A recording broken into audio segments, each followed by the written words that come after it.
The monitoring station, designated Watchtower 77, had been silent for 3 centuries before the first crack appeared. It was not a crack in the metal of the station, but a fracture in the fabric of the void itself. For 500 years, the Hestia system had been encased in a sphere of absolute silver light. The Imperium had named it the Silver Cage and then forgotten it. The Indomitus Crusade had moved on, leaving only automatic buoys to warn travelers of the anomaly. But space is not empty, and silence attracts predators. The Necron dynasty of the Szarekh, the Silent King, had been mapping the expansion of the Pariah Nexus. They sought to still the warp across the galaxy. Their augurs detected a concentration of null energy that rivaled their own monoliths. They did not see a sovereign system. They saw a stolen battery. Cryptek Harzak stood on the bridge of the Cairn-class tomb ship Eternity's Razor. He analyzed the sphere. His logic cores processed the data. The sphere was a tesseract labyrinth expanded to planetary scale. It was a prison of time. Inside, the flow of moments had been accelerated to allow for rapid civilization growth. While outside, the universe dragged on. Harzak calculated the energy density. It was immense. The human known as Doom had trapped a star's worth of output inside a bubble the size of a solar system. It was efficient. It was elegant. It was theft. The Necrons claimed dominion over all technology that manipulated time. This sphere was an insult to the Cryptek conclaves. Harzak issued a command to the fleet.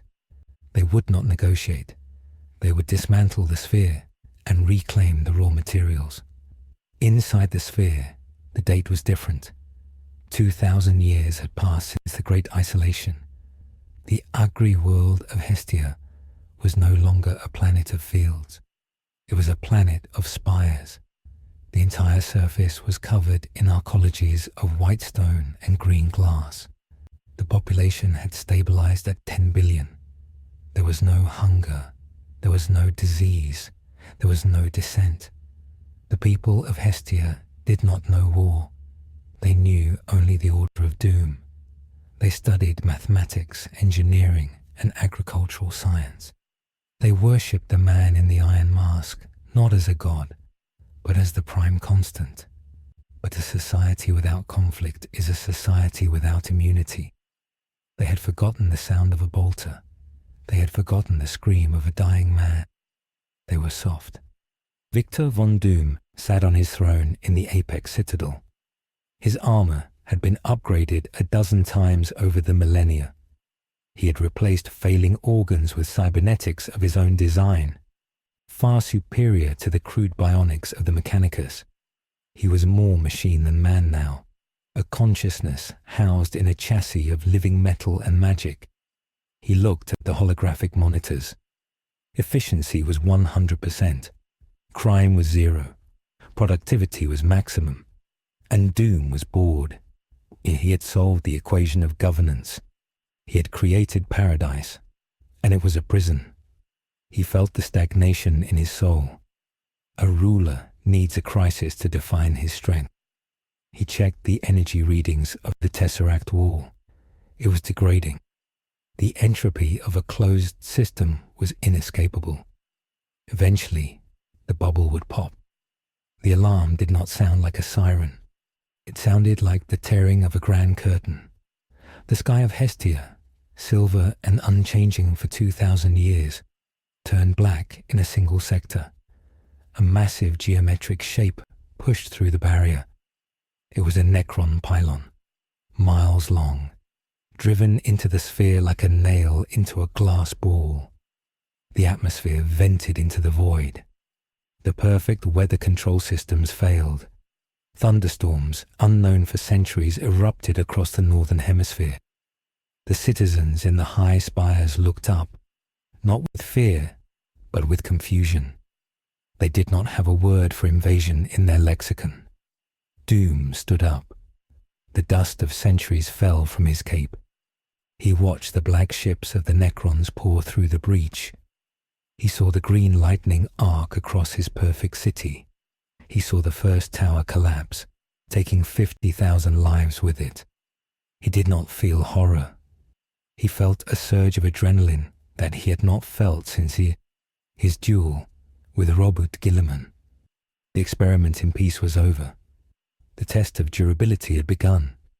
He activated the Voxcaster that connected to every speaker on the planet. His voice, unused to shouting, boomed with the authority of an ancient king. "Citizens," Doom spoke. "The lesson of peace is finished. The lesson of war begins." He turned to his side. Captain Karras, the hybrid ancient, stepped out of the shadows. Karras had spent the long years in cryo-sleep, woken only for decades at a time to train the elite guard. He was old, scarred, and ready. "They are here," Karras grunted. "The metal men." "Excellent," Doom said. "Activate the dormant foundries. Wake the Iron Guard." And Karras, "Yes, Lord. Make sure they scream. I want the galaxy to know we are awake." The piercing of the silver cage was an event of astronomical violence that went entirely unheard in the vacuum of space. The Necron tomb ship, Eternity's Razor, a crescent moon of living metal commanded by Cryptek Harzak, did not fire weapons. It simply adjusted its inertial trajectory and rammed the sphere. The ship's prow was reinforced with a Noctilith ram spike designed to puncture reality bubbles in the Pariah Nexus. When it struck the time-accelerated field of the Hestia system, the feedback loop incinerated the ship's lower decks and turned 1,000 Necron warriors into molten slag instantly. But the math of the Cryptek held true. The sphere buckled. A hole, jagged and bleeding temporal energy, opened above the northern hemisphere of Hestia. To the citizens of Hestia, the event was beyond comprehension. For 2,000 years, generations upon generations, the sky had been a perfect, shimmering mirror. They had no concept of stars, of void, or of invasion. The histories of the Imperium and the Great Rift had become myths, whispered stories of the time before order. When the Necron ship tore through, it looked like the heavens themselves had died. The atmosphere, pressurized and scrubbed to optimum purity by Doom's machines, began to vent. The sudden drop in pressure caused the lungs of those in the higher spires to rupture. Birds fell from the sky. The perfect silence of the utopia was replaced by the screaming wind of decompression. In Sector Primus, the capital city that had grown to cover the continent, the reaction was not panic, but error. The citizens, genetically optimized and educated in logic, believed this was a system malfunction. They did not run. They pulled out datapads to log the anomaly. They messaged the Central Maintenance Authority. They waited for the Doombots to fix the sky. They stood in the streets, looking up, their faces calm masks of confusion. Then the invasion barges dropped. They descended like black coffins, silent and heavy. They slammed into the pristine white plazas of the city, cracking the marble. The doors hissed open. From the darkness within marched the Necron warriors. They were not the rusted, shambling horrors of the wider galaxy. These were of the Szarekh Dynasty, polished, regally appointed with gold ankhs, their Gauss flares glowing with a sickly, vibrant green. A Hestian peacekeeping officer, clad in ceremonial green armor and carrying a stun baton, approached the first rank of aliens. He raised a hand. He spoke the standard phrase for civil disruption. "Halt. You are in violation of the Public Order Act. Submit for scanning." The leading Necron warrior did not pause. It raised its Gauss flare. The beam of molecular disassembly hit the officer in the chest. There was no explosion. There was no blood. The officer simply unraveled. His armor, his flesh, his bones peeled away layer by layer, turning into green dust in the span of a heartbeat. He was erased. The crowd watching gasped. This was data they could not process. Death in Hestia was a sterile affair, happening in hospitals at the end of a productive life. This was violence, and they had no immunity to it. The Necrons opened fire. The massacre was absolute. The crowd did not scatter immediately because they did not understand the range of the weapons. Thousands died in the first minute, flayed into nothingness. The green dust of their bodies coated the white streets. High above, in the apex citadel, Victor von Doom watched the slaughter on a wall of screens. He stood motionless. He did not rush to the controls. He did not scream orders. He observed. He needed to see this. He needed to see if his perfect society had the will to survive. He watched the peacekeepers die. He watched the citizens freeze. He watched the logical order of his world collapse into chaos within seconds. Failure, Doom whispered. He had removed fear to create efficiency, but in doing so, he had removed the survival instinct. He had bred a race of engineers, not warriors. He felt a cold flare of anger, not at the Necrons, but at himself. He had made the same mistake the Emperor had made. He had assumed that if he provided for his people, they would be safe. But the galaxy does not allow for safety. It only allows for strength. Doom walked to the central interface of the citadel. It was a massive organ of brass and circuitry, a musical instrument that played the song of the city's power grid. He placed his hands on the keys. Protocol Omega, Doom commanded. The lights of the city changed. The soft ambient white shifted to a harsh alarm red. The holographic billboards that displayed production quotas flickered and changed to a single image. The iron mask of Doom. Citizens, Doom's voice thundered from every speaker, overpowering the wind and the screams. The peace is ended. The test is upon you. Do not negotiate. Do not analyze. Destroy. The order triggered the conditioning Doom had buried deep in the genetic code of the population. A dormant sequence labeled survival. It was a crude override.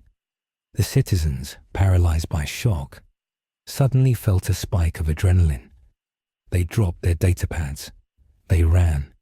But they ran with purpose now, seeking cover, seeking the emergency armories that had been sealed for centuries. Deep in the sublevels of the citadel, the cryovaults hissed. Mist rolled across the metal floor. The vault door, marked with the seal of the Iron Hands and the Latverian crest, ground open. Captain Kara stepped out. He was not the man he had been 2,000 years ago. He was a leviathan of war. His biological components had grown and fused with the necrodermis grafts Doom had installed. He was nearly the size of a Primarch now.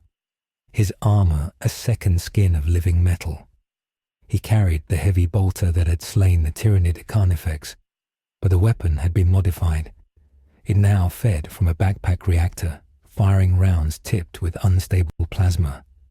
Karis inhaled the air. It smelled of ozone and dust. He recognized the smell. It was the smell of a breach. "Wake up, brothers," Karis growled. His voice was like grinding stones. Behind him, the stasis pods opened. 100 warriors stepped out. These were not Space Marines. They were the Iron Immortals. They were the original PDF troopers who had fought the Tyrannids, taken by Doom and subjected to centuries of enhancement. They were not Astartes, but they were no longer human. They were cyborgs, stripped of fear, stripped of aging, kept in ice for the day the sphere failed. They grabbed their weapons, Gauss-pattern lass rifles and power glaives. They formed a phalanx instantly. There were no drills needed. They had been fighting this battle in simulations for 2 millennia. "To the surface," Karis ordered. We purged the infection. The teleportarium flared.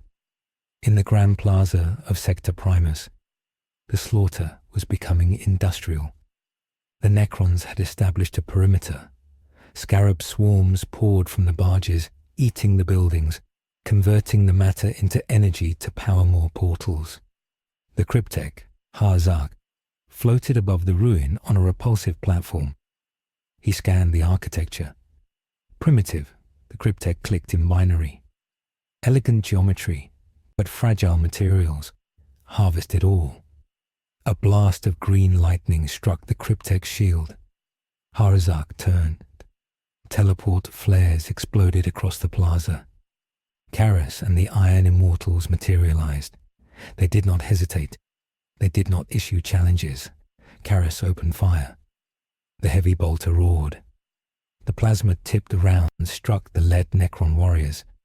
Unlike the standard bolters of the Imperium, which detonated on impact, these rounds burned. They adhered to the living metal and melted through the regeneration protocols.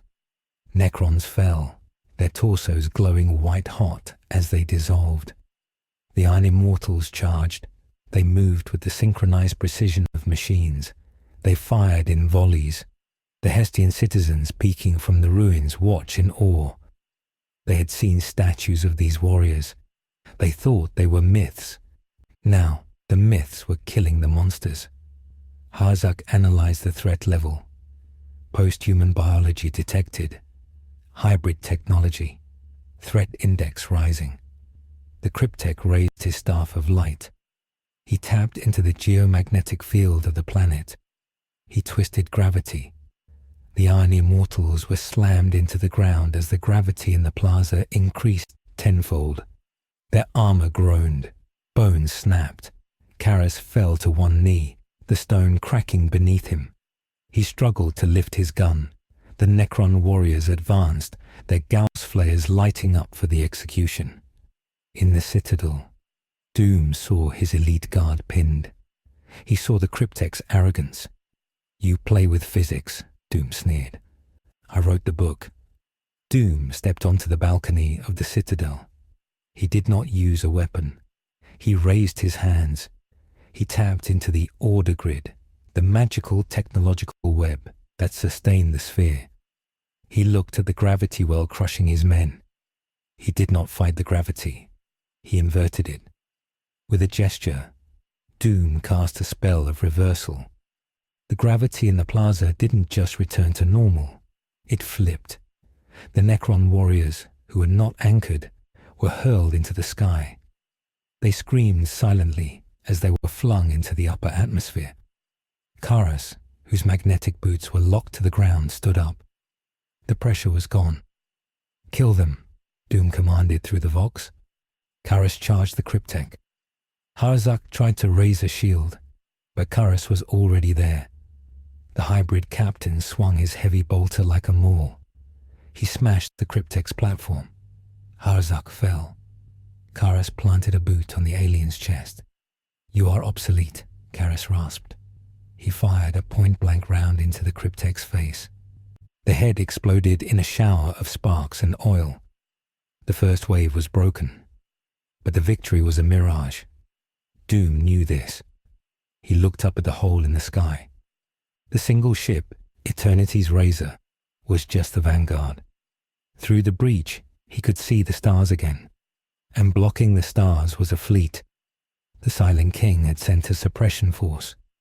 3 more tomb ships were aligning their weapons, and worse, the breach had shattered the temporal isolation. The time inside the sphere was syncing with the time outside. The 2,000 years of advantage were over. The Hestia system was re-entering the galaxy. Doom returned to his throne room. The red alert lights bathed his armor in the color of blood. He summoned the Minister of Industry, a man named Halion, who had lived his entire life in peace. Halion stood before Doom, shaking. He held a datapad with shaking hands. "Lord Doom," Halion stammered. "The atmospheric venting is controlled. But the factories, we are set up for nutrient paste and microprocessors. We cannot build weapons fast enough." Doom looked at the man. Halion was soft. He had never held a gun, but he was brilliant. "We do not need to build new weapons, Halion," Doom said. We need to repurpose the tools we have. Explain, Hallian whispered. The atmospheric scrubbers, Doom said. They use ionization lasers to clean the air, realign the lenses, turn them into anti-air batteries. But that will poison the air, Hallian protested. The populace will suffocate in weeks. Doom stood up. He walked down the steps of the dais. He towered over the minister. If we lose, they die today, Doom said. If we win, we can clean the air later. Do it. Hallian nodded, tears running down his face. He ran to execute the order. Doom turned to the tactical map. The Necrons were landing in the industrial zones. They were not just killing. They were setting up pylons. They were trying to expand the Pariah Nexus into his domain. If they succeeded, they would silence the magic Doom used to power his tech. They would turn Hestia into a tomb. Doom needed an edge. He needed something the Necrons could not calculate. He looked at the sealed door in the back of the throne room. It led to the vault of the occult. For 2,000 years, Doom had forbidden the practice of sorcery among the populace, knowing it was a gateway for chaos. But he had practiced. He had hoarded lore. He walked to the vault. He opened it.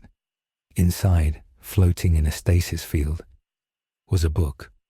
It was not a grimoire of chaos. It was a copy of the Book of the Vishanti, transcribed from memory and adapted to the runes of the warp. He picked it up. Science has failed to keep the door shut, Doom said to the empty room. Let us see if magic can keep the wolves at bay. On the front lines, Karas was rallying the survivors of the massacre. The Iron Immortals were thinning out. The Necrons were adapting to the plasma rounds, shifting their phase frequencies. Karas saw the Hestian citizens cowering in the subway tunnels. Get up, Karas roared at them. Grab the weapons of the dead. Fight. A young woman, her white tunic stained with green dust, looked at a fallen Iron Immortal. She saw his Gauss rifle. It was heavy, too big for her. She hesitated. Pick it up, Karas shouted, grabbing her shoulder. His grip bruised her. You are not a statistic. You are a soldier of Latveria. The woman grabbed the rifle. She was shaking. She looked at the advancing wall of metal skeletons. She raised the gun. She didn't know how to aim, but at this range, she didn't need to. She pulled the trigger. The beam took the arm of a Necron warrior. She screamed, not in fear, but in a release of primal rage. Karas nodded. It was sloppy. It was inefficient, but it was a start.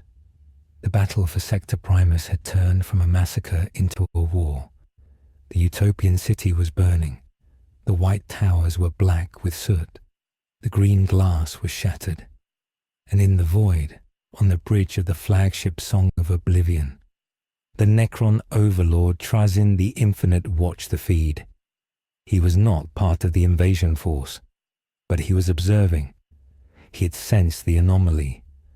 A human who merges the sorcery of the Old Ones with the technology of the Cryptex, Trazyn mused. He adjusted his monocle. I must add him to my collection. Trazyn's ship remained cloaked. He would wait. He would let the Szarekh Dynasty grind Doom down. And when the man in the iron mask was broken, Trazyn would be there to scoop up the pieces. Back on the ground, the situation was critical. The Necron pylons were coming online. The order magic Doom relied on was flickering. The lights in the citadel dimmed. The force fields protecting the civilians flickered and died. Doom felt the drain. The pylons were pushing the warp away, neutralizing his mystical reserves. He was losing his battery. He needed a new power source. He looked at the captured demon host, the one he had used centuries ago. It was a dried husk, long since drained of energy. Useless. He looked at the Tesseract grid itself. It was failing, but it still held a temporal energy of 2,000 years. Doom made a calculation. It was a desperate gamble. He opened a channel to Karas. Captain, Pull back to the Citadel perimeter. Abandon the outer sectors. Sir, Karras's voice crackled. There are millions of civilians in the outer rings. They are lost, Doom said coldly. I am collapsing the sphere. Doom didn't wait for an acknowledgement. He typed the command. He was not turning the sphere off. He was shrinking it. The silver bubble that encompassed the solar system began to contract. It moved at the speed of light. As it passed the outer planets, they were exposed to real space-time. The shockwaves shattered their crusts. The sphere shrank until it covered only the planet Hestia. Then it shrank further, covering only the continent of Sector Primus.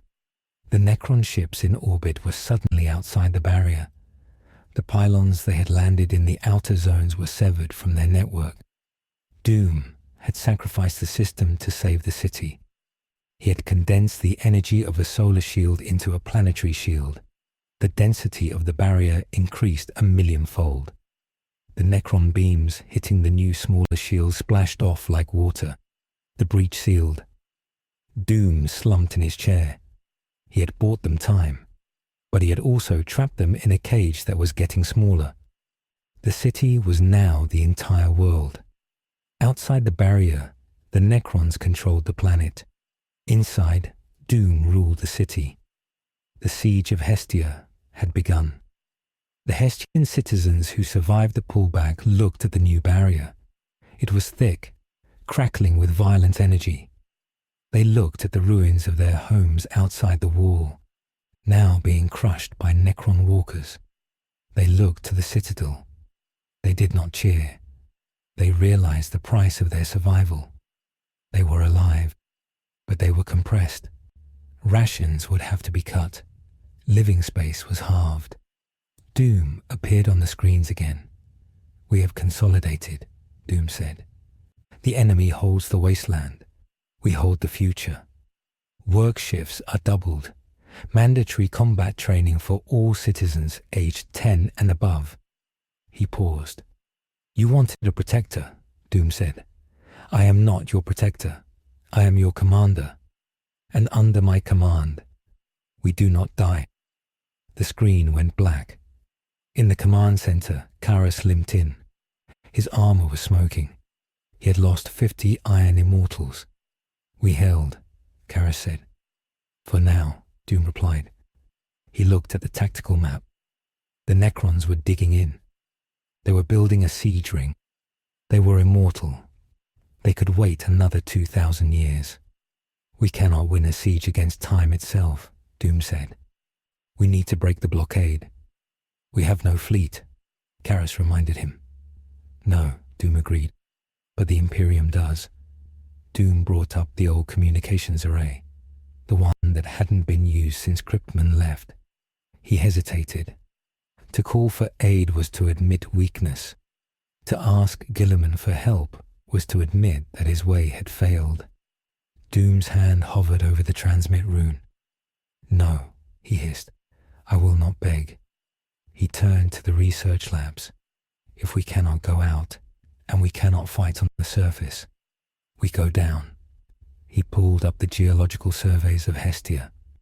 Deep beneath the crust, beneath the tectonic plates, there were energy signatures. Not Necron, not Imperial. Ancient signatures. Dig, Doom ordered. We are going to wake the planet itself. The Hestians were bloodied. The Utopia was dead. The Silver Cage had become a fortress.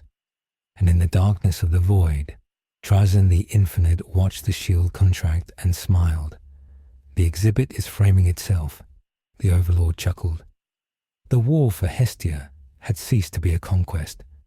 It was now a battle for the soul of a civilization, and Doom was prepared to spend every single life to prove his point. The shrinkage of the Silver Cage had consequences that Victor von Doom had calculated in joules and watts, but not in human misery. By compressing the shield to cover only Sector Primus, he had effectively turned the capital city into a sealed pressure cooker.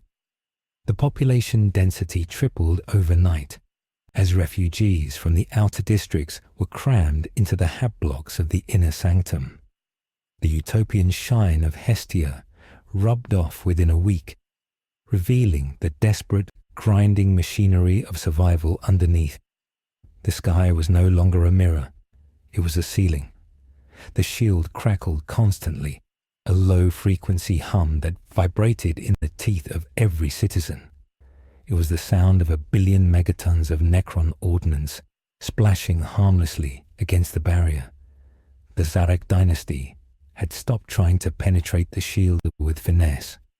They had begun a bombardment of attrition. They were not trying to break the wall, they were trying to exhaust the generator. Inside the citadel, the mood was suffocating. The air recyclers, now taxed beyond their limits, pumped out oxygen that tasted of ozone and recycled sweat. The lights were dimmed to 50% to conserve power for the shield. In the hydroponic towers, the harvest cycles were accelerated with harsh chemical stimulants, producing wheat that was grey and tasteless, but calorically dense. The citizens ate it without complaint. They had learned the new reality quickly.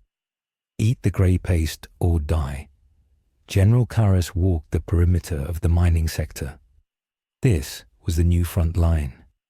Doom had ordered the construction of massive drilling rigs, dubbed Earth Eaters, to bore into the planet's mantle. The official reason given to the populace was geothermal energy extraction. The truth, known only to Karras and the inner circle, was that Doom was hunting. Karras watched as Earth Eater won. A machine the size of a cathedral spire turned upside down, ground its diamond-tipped teeth into the bedrock. The noise was deafening. Rock dust coated Karras's armor, turning the silver plates grey. He checked his ammo counters. His heavy bolter was fully loaded, but his reserve clips were low. The manufactoriums were prioritizing drill bits over bullets. A young conscript, Ilara, stood next to him. She was the woman who had picked up the Gauss rifle in the plaza.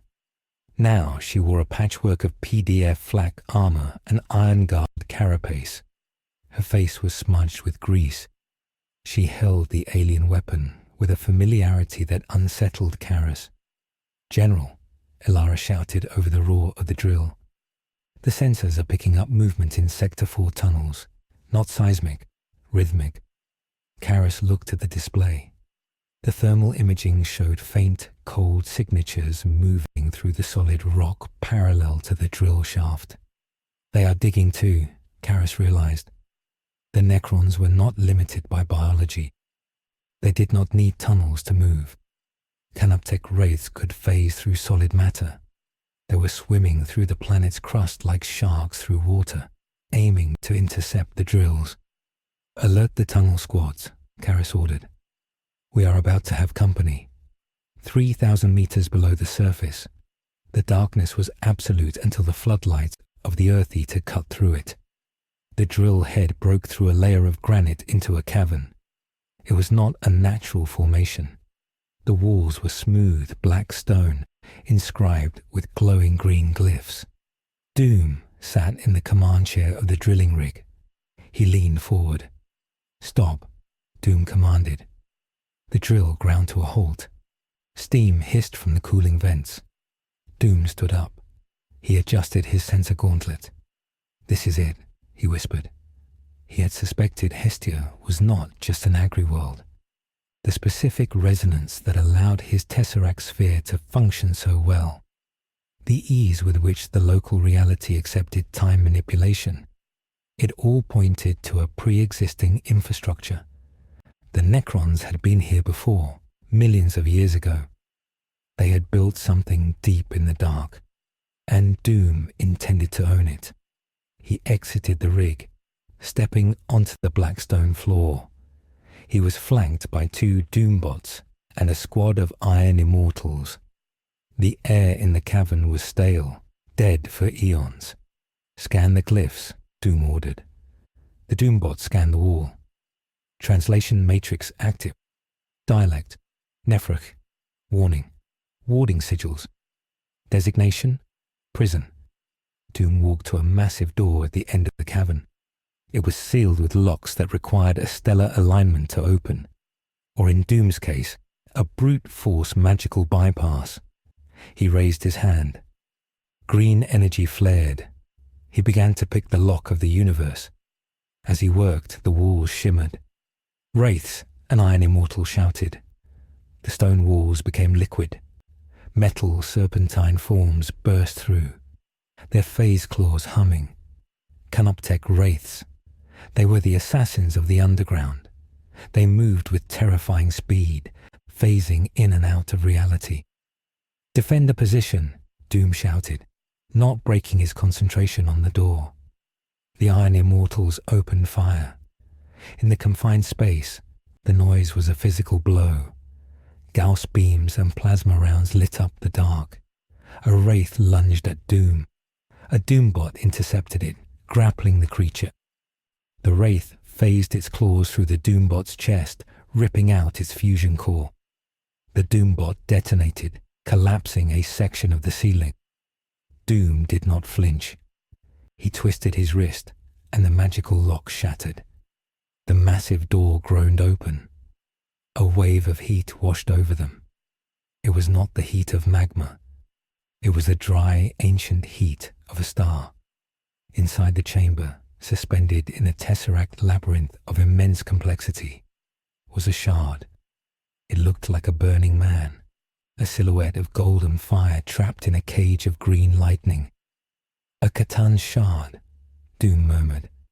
"The burning one, Neadrazatha." This was the source of the planet's geothermal stability. The Necrons had imprisoned a piece of their star god here to power their ancient devices. When the Imperium colonized the world, they had mistaken the heat bleed for natural volcanic activity. Doom walked toward the cage. The heat was intense enough to blister paint, but his armor held. "You are the battery I need," Doom said to the burning figure. The Catan shard opened its eyes. They were suns. It did not speak with a voice. It spoke with gravity. "Freedom," the word slammed into Doom's mind like a hammer. "Not freedom," Doom corrected. "Management." He reached for the control console of the prison. He intended to siphon the Satan's energy directly into the shield grid. With the power of a star god, he could expand the silver cage back to the edge of the system. He could incinerate the Necron fleet. But he had underestimated the desperation of his enemy. On the surface, the Necron siege had changed tactics. The Szarekh overlord, observing the energy spike from the core, realized what the human had found. The Necrons feared the Catan above all else. They would not allow a primitive like Doom to wake one. The bombardment stopped. The silence was more terrifying than the noise. In the citadel, Minister Hallian looked at the sensors. "They are retreating," Hallian asked, hopeful. Karas looked to the sky. "No, they are making room." From the flagship in orbit, a weapon was deployed. It was not a laser or a missile. It was a tachyon arrow of planetary scale, a tectonic stake. It was designed to pierce a world's crust and destabilize the core, burying any tomb complex or Titan prison in molten rock. It fired. The beam of pure kinetic energy struck the shield directly above Sector Primus. The shield held, barely, but the kinetic transfer was absolute. The city inside the shield was shaken, as if by a magnitude 10 earthquake. Towers that had stood for millennia crumbled. The foundations of the citadel cracked, but the real damage was below. The shock wave traveled through the crust, bypassing the shield's perimeter, and slammed into the cavern where Doom stood. The ceiling of the prison chamber collapsed. Doom looked up. Tons of rock were falling. He raised a shield spell, a dome of crimson energy. The rocks bounced off, but the control console for the Tesseract cage was crushed. The green lightning holding the Satan flickered. The burning one laughed. It was the sound of crackling fire. The cage failed. Neadrazatha, the burning one, stepped out of his prison. He grew in size, expanding until he scraped the ceiling. His body was molten gold. He looked at Doom. "Little builder," the C'tan roared. "You built a house of cards." Doom stood his ground. He channeled every ounce of his magical reserve into a binding spell. "Obey me," Doom shouted. The C'tan swatted the spell aside like a fly. He raised a hand. A beam of solar fire lashed out. It hit Doom. Doom's personal force field flared and shattered. His armor turned white hot. He was thrown backward, smashing into the far wall. The pain was excruciating. His skin boiled inside the suit. The C'tan turned to the ceiling. He sensed the Necrons above. He sensed his ancient jailers. "I shall burn the sky," the C'tan declared. He turned into a streak of fire and shot up the drill shaft, vaporizing the Earth-Eater machine as he ascended. Doom lay in the rubble. His HUD was flashing red. Systems critical. Life support failing. He coughed, and blood splattered the inside of his mask. He had dug too deep. He had sought a battery and found a bomb. On the surface, the catastrophe manifested instantly.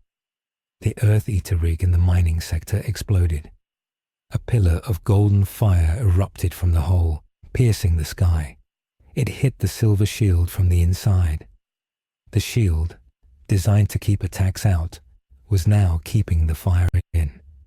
The temperature in Sector Primus skyrocketed. The air began to burn. Buildings near the mining sector melted.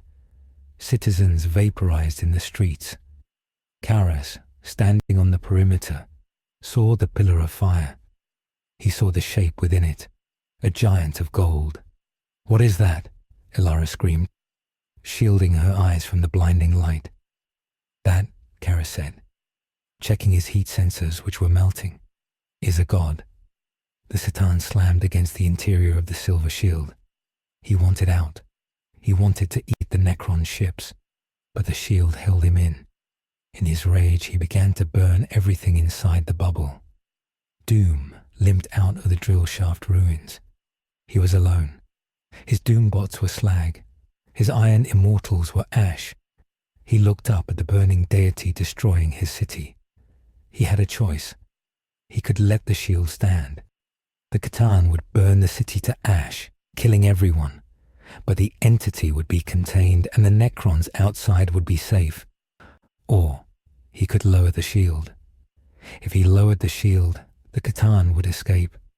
It would destroy the Necron fleet. But the sudden decompression and the release of the C'tan's aura would likely tear the atmosphere off the planet completely. Either way, Hestia died. Doom looked at the burning city. He saw the frantic messages from the Citadel. Casualties were at 40%. The air scrubbers were melting. "Calculated error," Doom rasped.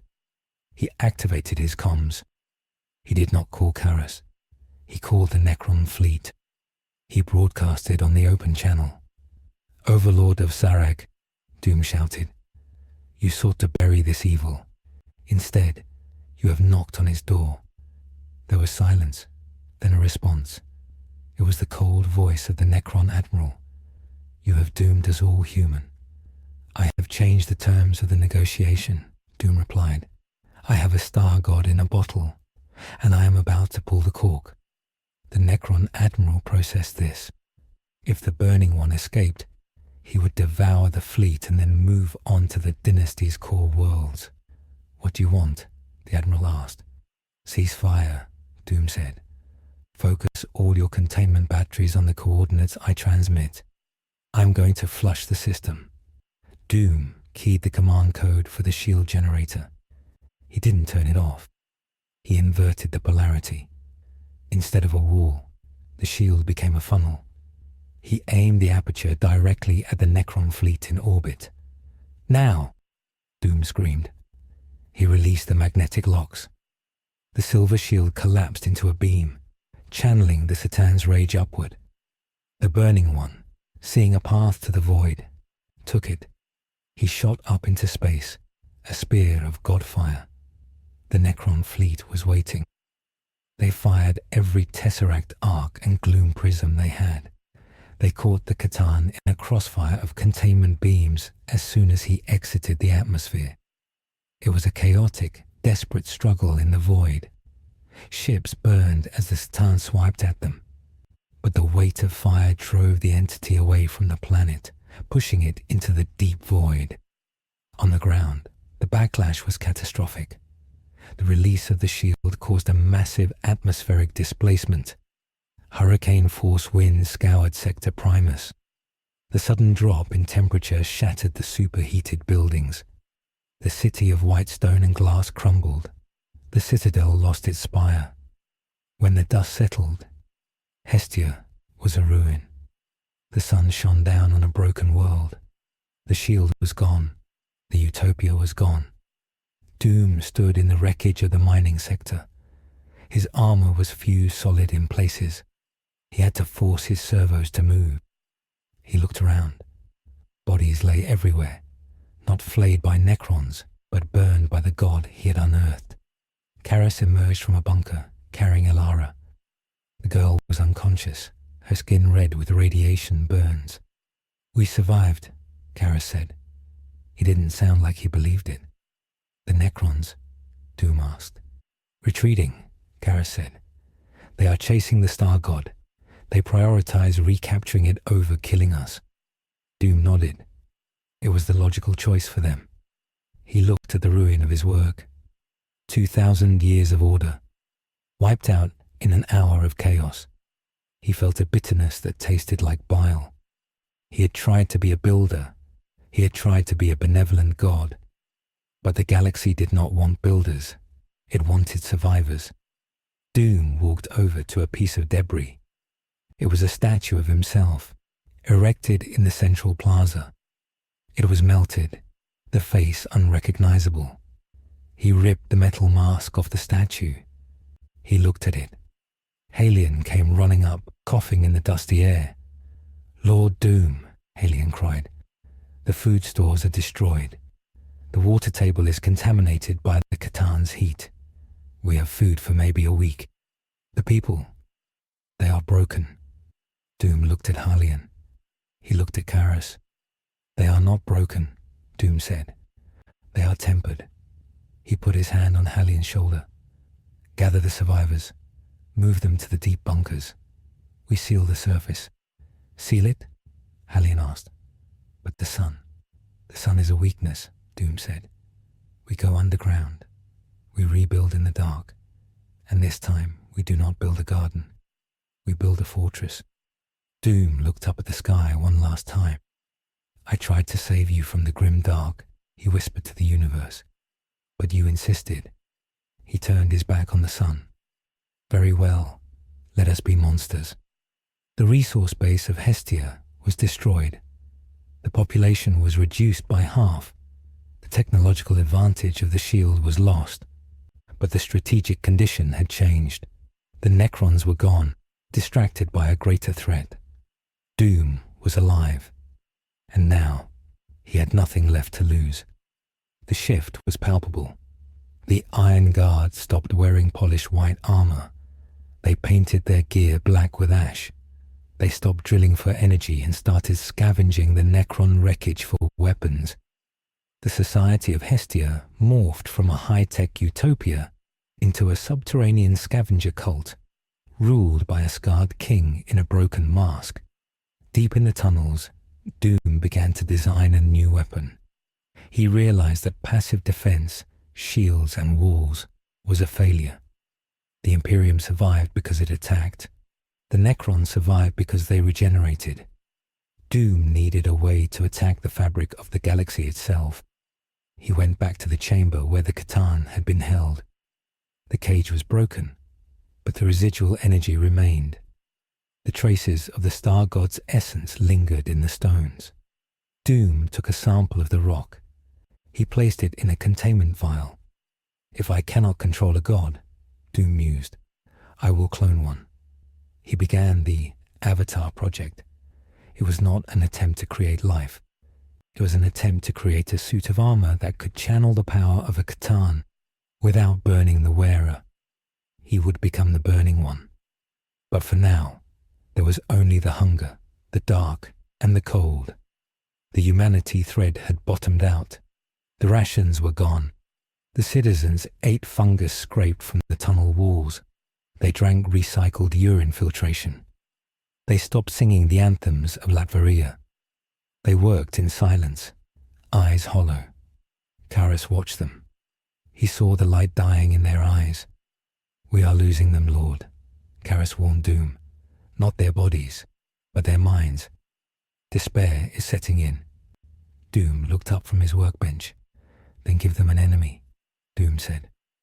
"We have no enemy right now," Karas said. "The Necrons are gone." Doom stood up. "Then tell them the Imperium is coming. Tell them that Guilliman abandoned them. Tell them that the Emperor wants them dead because they tasted freedom. Hate is a powerful fuel, Karas. It burns longer than hope." Karas hesitated. It was a lie. The Imperium didn't even know they were still alive. "Do it," Doom commanded. Karas nodded. He went to the Vox. "Citizens of Hestia," Karas broadcasted.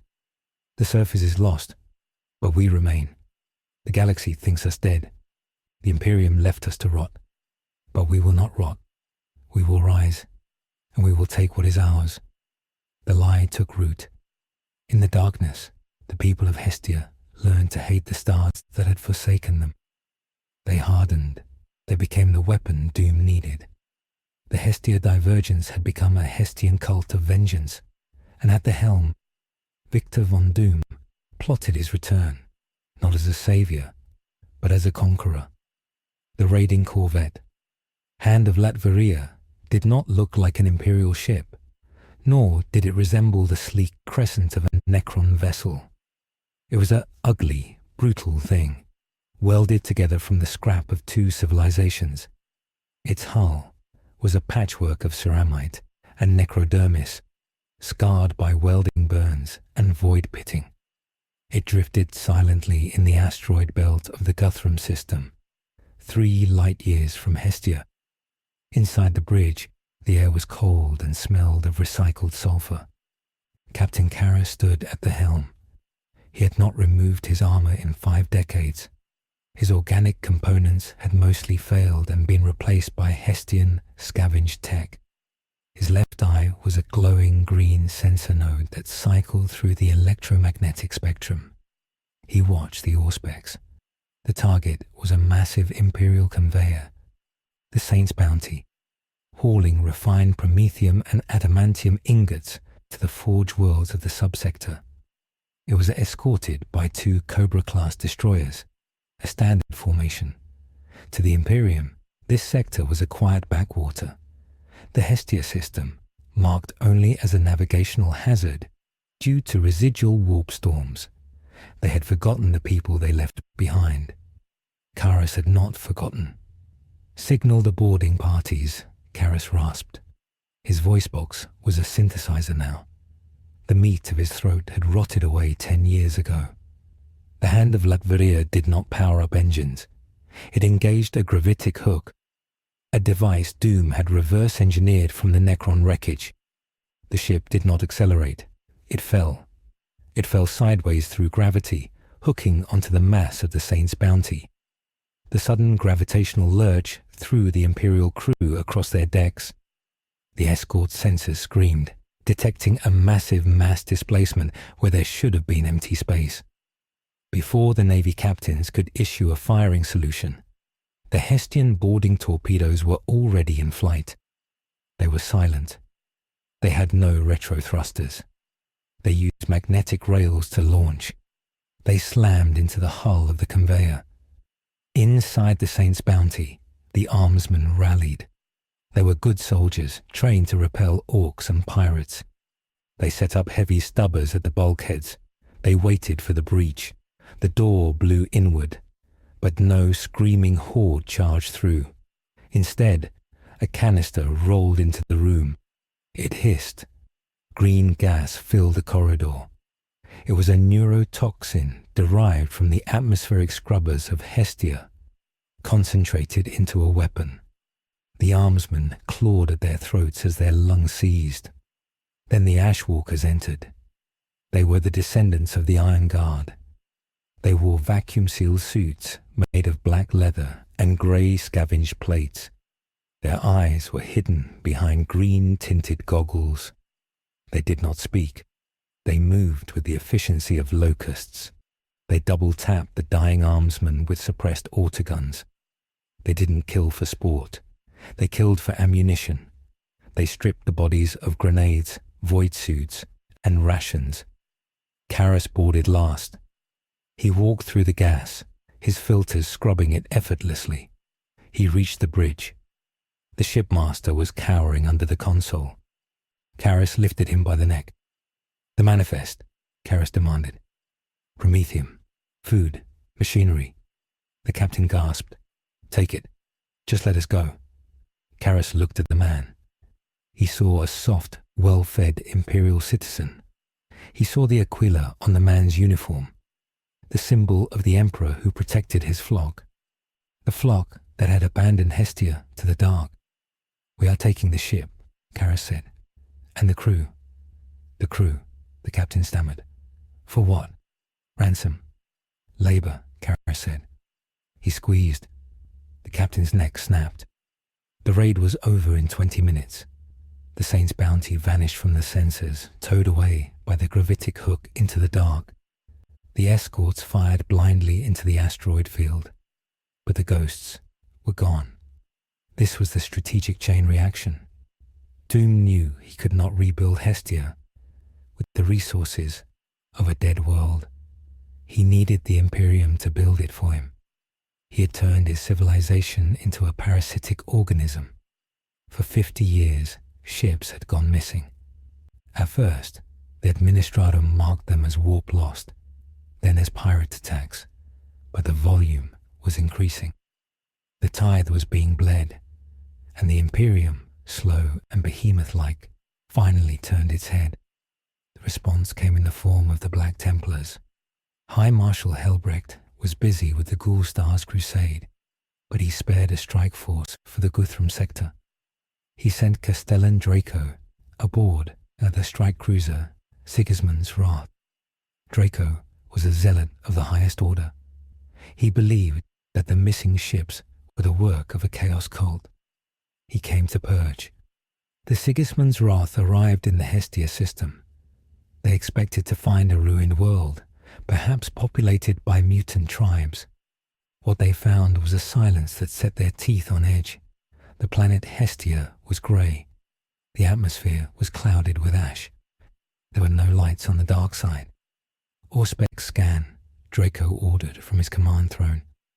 Reading localized thermal spikes, a tech marine reported. Subterranean activity, deep crust, and by the throne. "What is it?" Draco demanded. "Energy signatures," the tech marine said. "It matches the profile of the missing conveyor engines. They are down there. They have dragged the ships underground." Draco stood up. He drew his power sword. "Heretics," he spat. "They steal the Emperor's property and hide in holes. Prepare the drop pods. We go to ground." The Black Templars did not negotiate. They launched an assault. 10 drop pods streaked through the ash clouds of Hestia. They aimed for the thermal spikes in the former mining sector. They slammed into the grey dust. The doors exploded open. For Sigismund, for the Emperor, the Space Marines roared, bolters raised. They expected a fight. They found a wasteland. The ruins of the surface city were empty. The wind howled through the melted skeletons of skyscrapers. The Black Templars advanced, scanning for targets. "Movement," Brother Sergeant Cale yelled. 9 o'clock. From the rubble, figures emerged. They were not cultists in rags. They were ashwalkers in ghillie cloaks made of optical camouflage mesh. They didn't charge. They fired from cover. Their weapons were not autoguns. They were Gauss lasers, the hybrid rifles Doom had perfected. Green beams of energy struck the Black Templars. A Marine took a hit to the pauldron. The ceramite didn't crack. It disintegrated. The molecular bonds were stripped away. The Marine grunted, returning fire.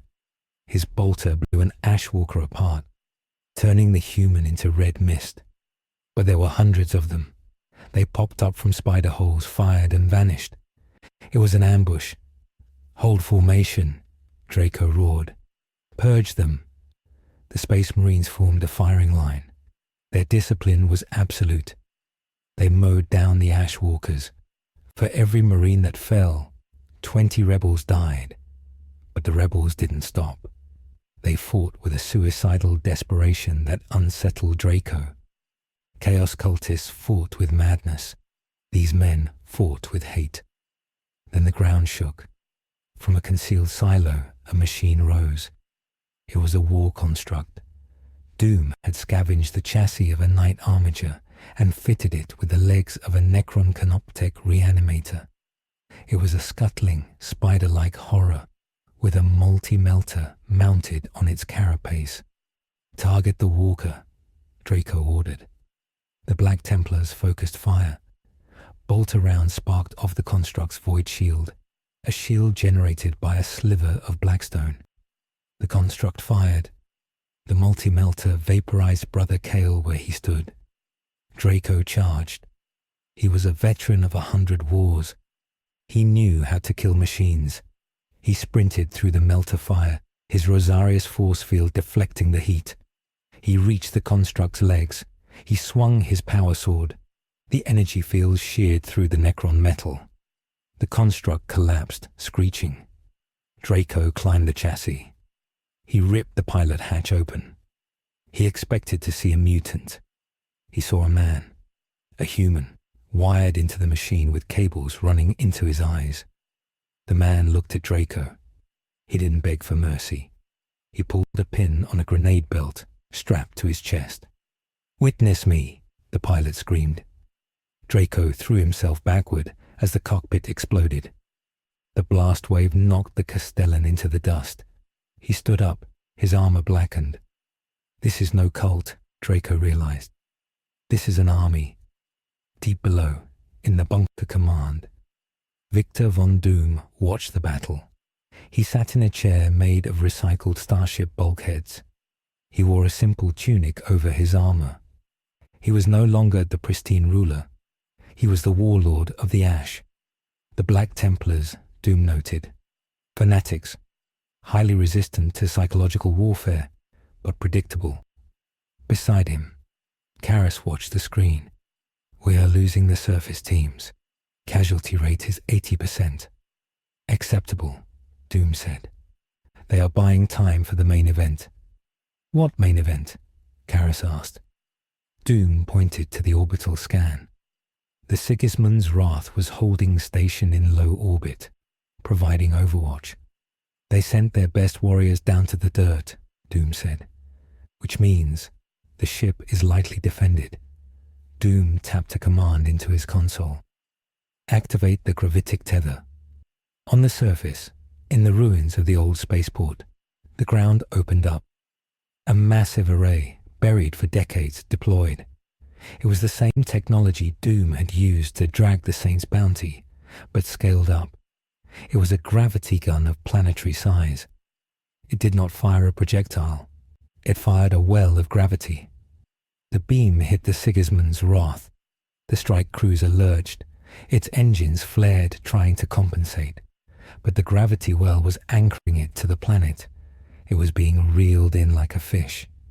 On the bridge of the cruiser, the shipmaster screamed orders. "Full reverse. Purge the drive tubes." "It's not working, Lord," the helmsman yelled.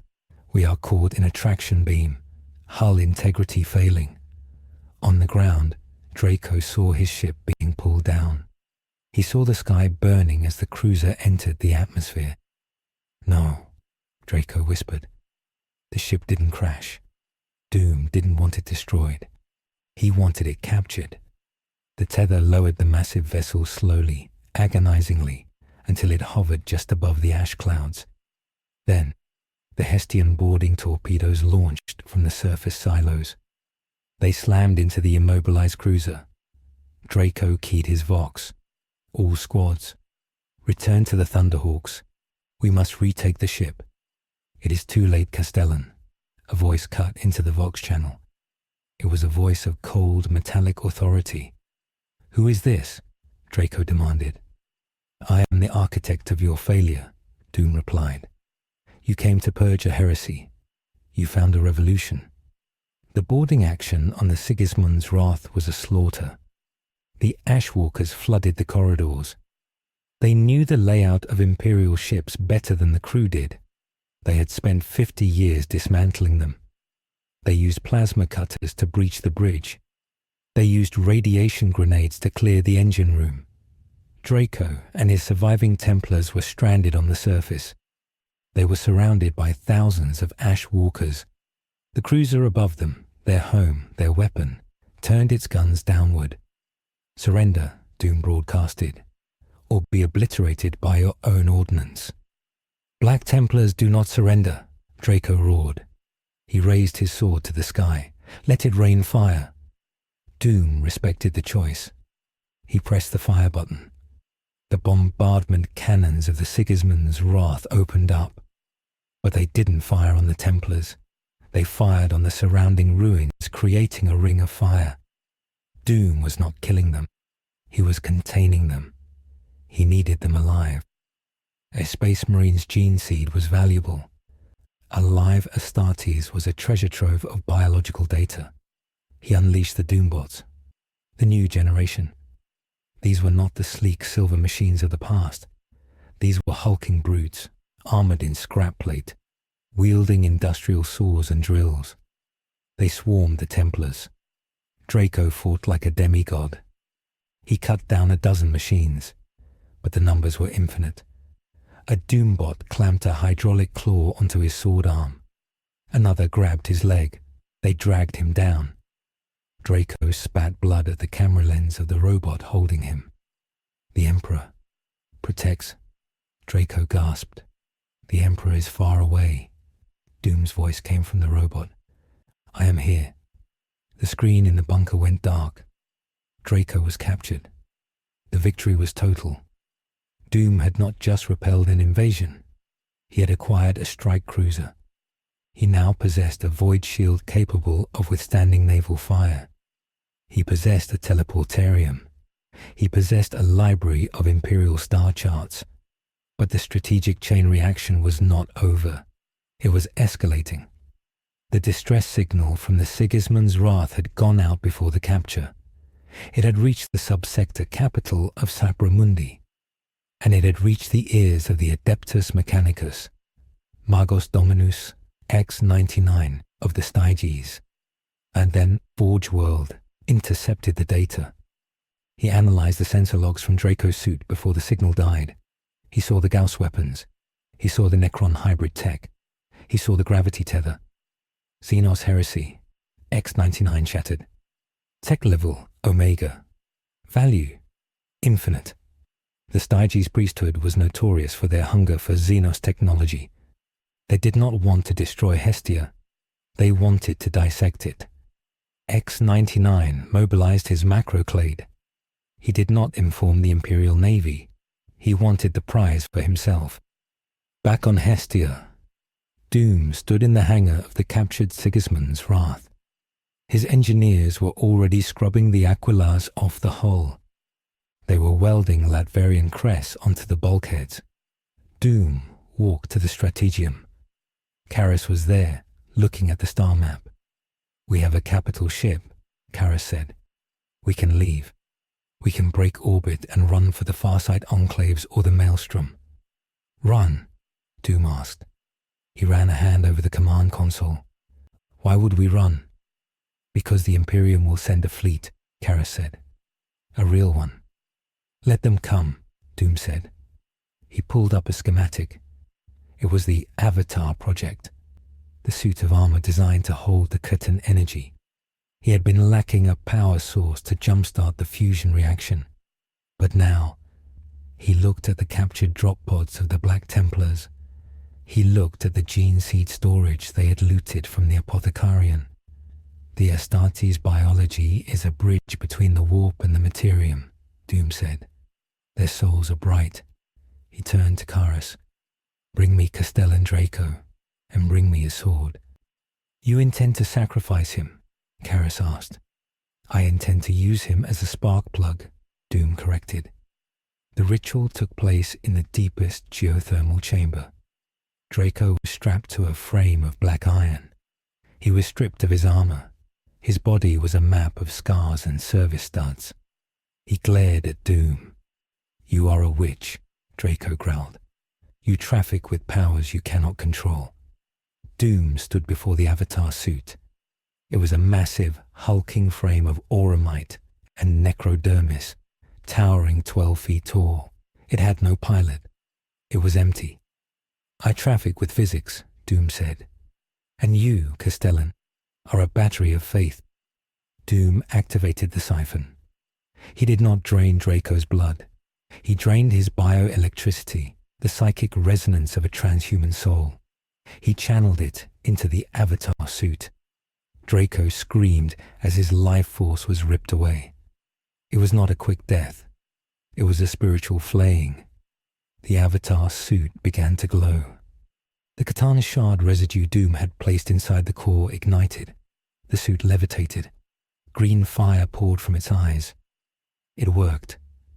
Doom had created a golem powered by a star god's echo and a space marine soul.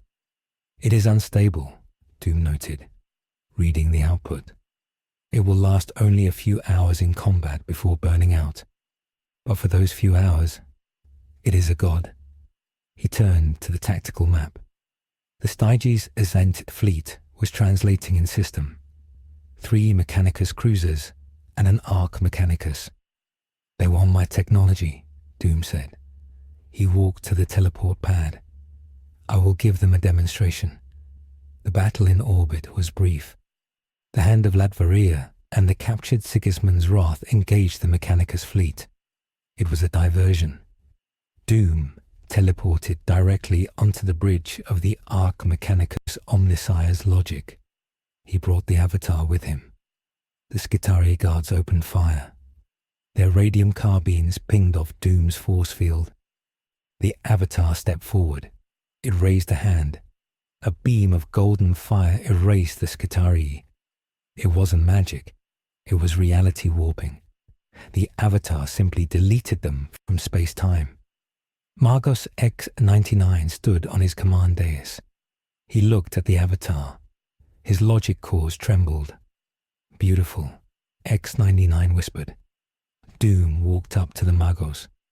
You seek knowledge, Doom said. I seek the truth of the machine, X-99 replied.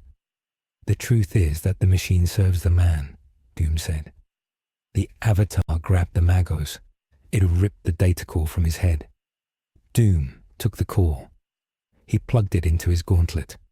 He downloaded the entire archive of the Styges Sahavin. Fleet, tech patterns, weapon schematics, ancient STC fragments. He had what he came for. We are leaving, Doom said to the Avatar. He teleported back to his ship. On the Arc Mechanicus, the reactor went critical. Doom had left a parting gift. A logic virus that overrode the containment protocols.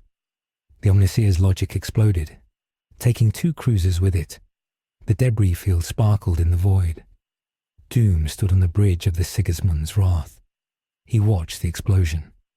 We have a fleet, Karis said, looking at the surviving Hestian ships and the captured loot. We have the data. We have the power. Doom looked at the Hestia system. The planet was a husk. He had mined it hollow. He had used his people as fuel. He had burned its future to buy his present. We are done here, Doom said. Set a course. Where?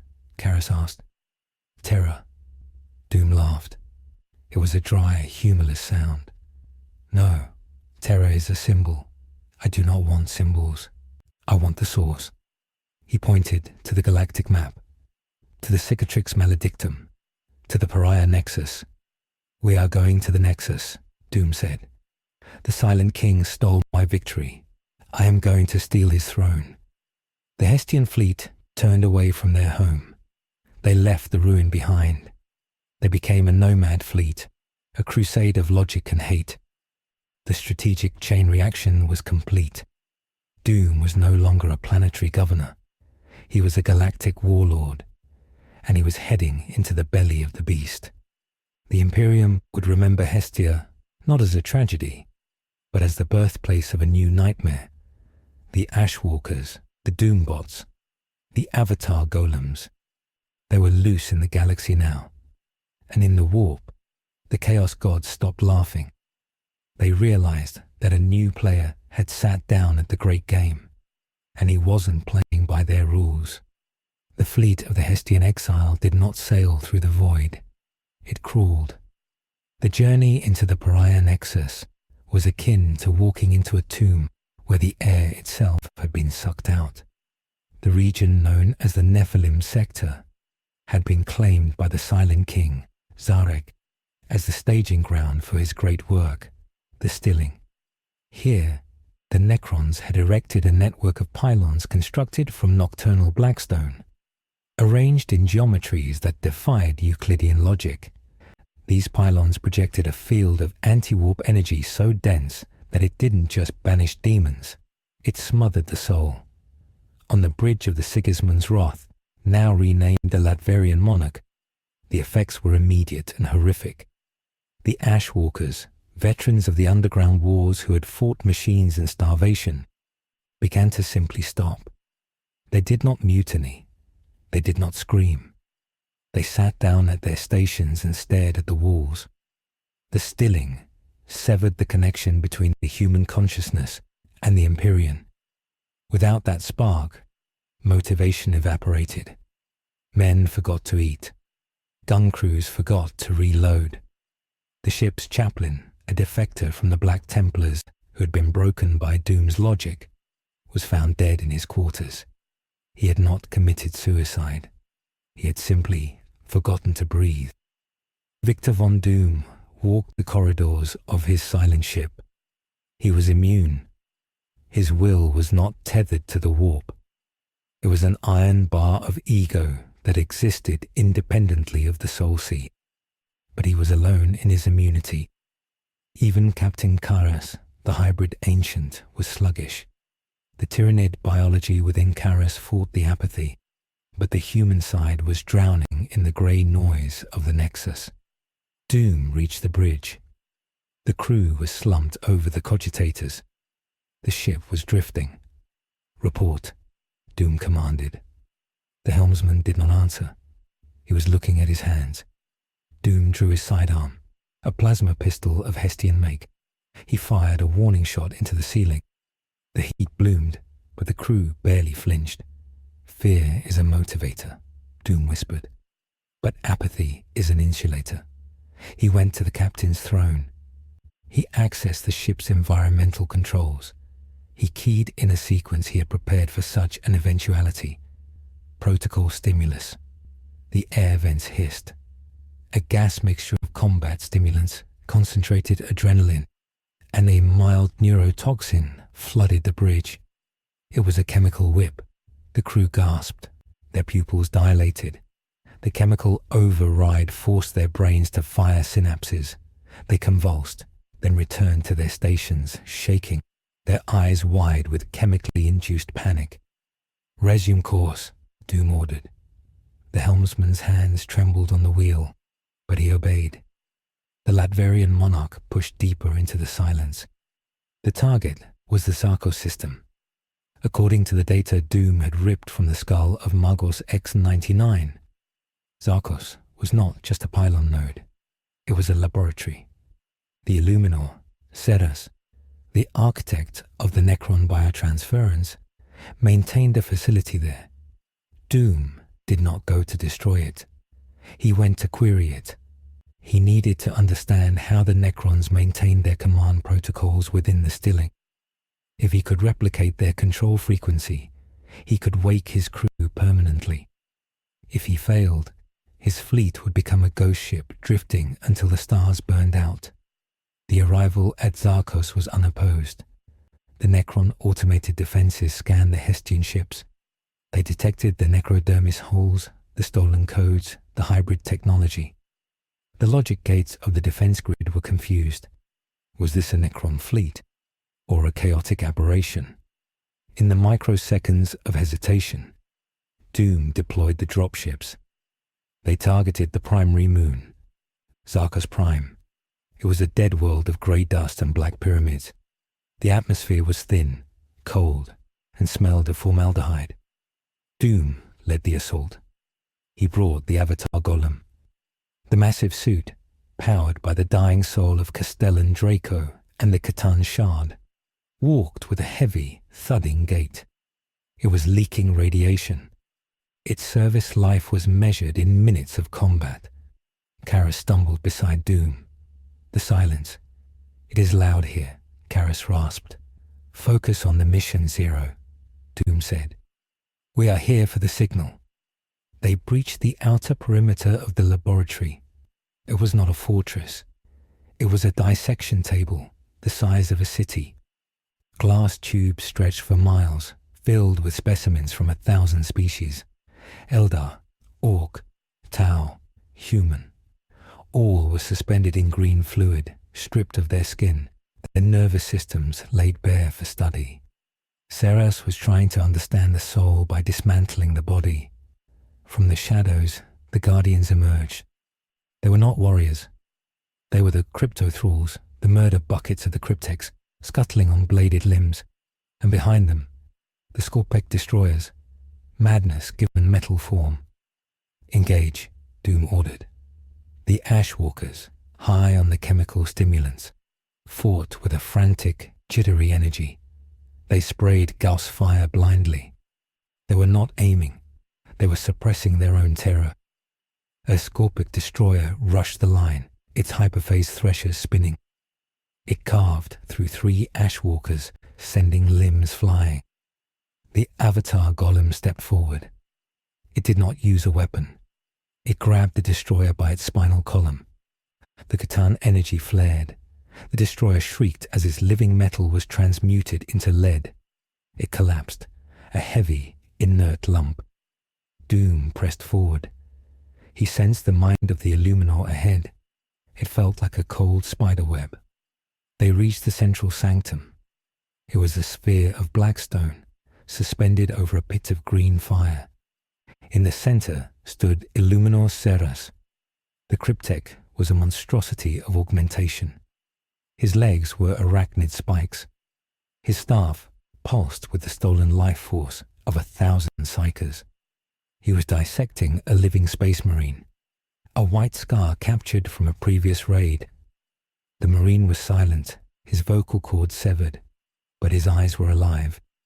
Szarekh looked up, his optical sensors focused on Doom. "A hybrid," Szarekh noted. His voice was a grating buzz. "Flesh and metal, magic and math. You are a contradiction. Contradictions must be resolved." "I am the solution," Doom replied. He signaled Karis. The Ashwalkers fanned out, securing the room. "I have come for the command protocol," Doom said. "I require the frequency to negate the stilling." Szarekh made a sound that might have been a laugh. "The stilling is not a frequency you can block, human. It is the absence of noise. You seek to fill the void with your own screaming. Primitive." Szarekh gestured. The walls of the sanctum opened. Dozens of canisters descended. Inside were pariahs, human blanks, cloned and enhanced. "You want to see the future?" Szarekh asked. "This is the future. Souls are a disease. I'm the cure." The pariahs opened their eyes. The psychic pressure in the room multiplied. The Ashwalkers screamed as their minds were assaulted by the sheer wrongness of the blanks. They fell to the floor, bleeding from the ears. Even Karis dropped to one knee, retching. Only Doom stood. His ego was his shield, and the Avatar stood, for it had no soul to crush, only a star to burn. Doom looked at the pariahs. He saw the efficiency, he saw the cruelty. "You destroy the software to save the hardware," Doom said. "Wasteful." Doom raised his hand. He did not cast a spell. The pariahs dampened magic. He used technology. He activated the magnetic polarity of the room. He had rigged the gravity tether of his ship in orbit to focus on his beacon. "Gravity," Doom said, "is the one law you cannot silence." The gravity in the room shifted sideways. The pariah canisters were ripped from their mounts and smashed against the wall. The blanks were crushed.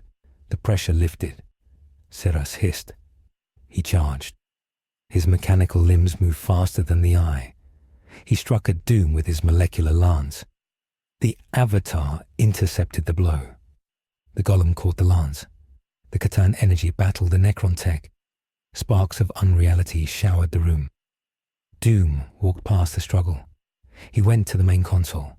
He saw the data stream. It was there. The algorithm Szarekh used to command the Soulless. It was a complex waveform that stimulated the brainstem directly, bypassing the soul. Doom had a choice. A small choice in the grand scheme of galactic war. He could destroy the console. If he did, he would disrupt the local stilling node. His crew would recover naturally. They would be free, but they would remain human, weak, prone to fear and hesitation. Or he could download the protocol. He could upload it to his own armor's command suite. If he did, he could broadcast the signal to his fleet. He would override the stilling. But the protocol was designed for Necrons. It was a slave driver program. It would strip the individuality from his crew. It would turn the Ashwalkers into biological automatons, loyal only to the source of the signal. Doom. Doom looked at his men writhing on the floor. He looked at Karas, the loyal soldier who was slowly dying from the strain of existence. He thought of the utopia he had built on Hestia. It had failed because people were afraid. It had failed because they panicked. If I remove the panic, Doom reasoned, I ensure the survival. He reached out. He did not destroy the console. He plugged his data spike into the port. I choose order, Doom whispered. He initiated the download. The massive outcome was instantaneous. The command protocol flooded Doom's armor. It rewrote his operating system. It interfaced with his mask. It integrated with his brain. Doom felt a surge of cold, absolute clarity. The chaotic noise of his own emotions, regret, pride, anger, was silenced. There was only the objective. He activated the broadcast. The signal went out from the citadel of the Ladverian monarch. It hit the fleet. On the bridge, the crew stopped convulsing. They stood up. Their faces went slack. Their eyes focused on their screens. They did not speak. They did not blink. They simply worked. In the laboratory, the Ashwalkers stood up. They ignored their wounds. They ignored the pain. They raised their rifles. They waited for input. Karas stood up. The hybrid captain shook his head. He looked at Doom. Lord? Karas asked. His voice was different. It was hollow. What are your orders? Doom looked at Karas. He saw that the fire in the captain's eyes was gone. The loyalty was no longer a choice. It was code. Secure the facility, Doom ordered. His voice was flat, metallic. The Ashwalkers moved in perfect unison. They poured fire into the remaining crypto thralls. They did not take cover. They did not care if they died. They were efficient. Szarekh managed to throw the avatar back. The golem was burning out, its golden light fading. Szarekh looked at Doom. He looked at the humans moving like machines. You, Szarekh clicked. You have accepted the biotransference of the mind. You have kept the meat, but you have installed the soul of the Necron. I have optimized, Doom said. Szarekh laughed.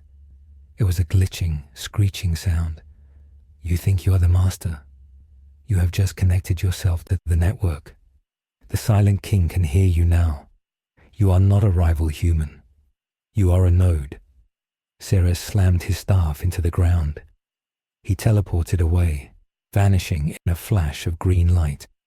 He abandoned the lab. He knew what was coming.